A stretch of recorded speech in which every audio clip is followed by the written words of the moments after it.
I would not be sincere and honest with myself to express a concern. Because in order to do that, you need very gutsy investors to try something that we are not doing today, something totally new. We used to have them. Mr. Malberg, Pioneer, Mr. De Veer, Mr. Cruz, I see here, different of the investors that at a very critical time in the history of Aruba had the guts to go to a bank and mortgage all their assets in order to start something new for Aruba.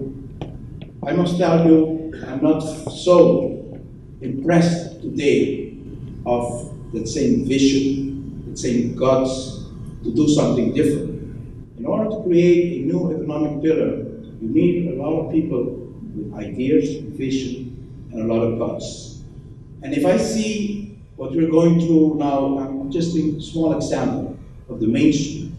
I still have to see one investor going to borrow 100 guilders to buy a pot of paint to start painting the front door of their business. They're all waiting until the tram is really riding through the street in order for that to happen. Now, if even that challenge, because every day people knock on my door for a piece of property in front of the hotels with 8,000 rooms. That's a no-brainer. You don't have to be a great business person to know if I open a restaurant or a shop in front of 8,000 hotel rooms, I'm going to make business.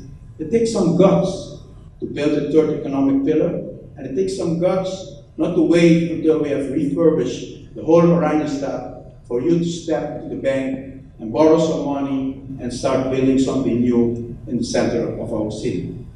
And I still don't see that. Yesterday I spent my whole day talking one by one with business leaders in the Main Street in order to create some of that enthusiasm and create some of that inspiration needed to do something that's quite simple. It's anticipating on something that's coming, and it's very clear that it's coming. Imagine the creativity, the inspiration, the guts we need to start investing in a third economic pillar we don't even know. So, for the Chamber of Commerce, I would like to see a seminar where we're going to inspire people to have that guts, to go to the bank and borrow money to start building on that third economic pillar. Did at that moment, and if I use the Palm Island as an example, when I took my banker there, it was a pile of rocks, and he told me, take me back to my bank because you're crazy. Okay?